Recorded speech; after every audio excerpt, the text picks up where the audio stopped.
Laman ng mga bulong-bulungan sa bayan ang sinapit ni Tandang Selo. Napag-usapan din ng mga ito kung sino ba ang may sala, kung bakit sinapit ni Tandang Selo ang mga kamalasang iyon.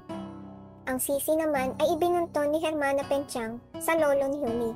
Sinabi niya na parusa raw ito sa matanda dahil sa kakulangan at hindi tamang pagtuturo nito kay Huni sa pagdarasal. Nang malaman ni Hermana Penchang na tutubusin ni Basilio si Huni, ay sinabi nito na ang binata ay isang demonyo na nagpapanggap lamang na estudyante na ibig ipahamak ang kaluluwa ng kasintahang si Huni.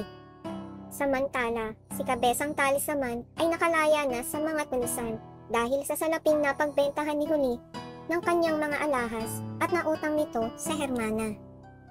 Napag-alaman din niya na si Huni ay nagpaupang utusan.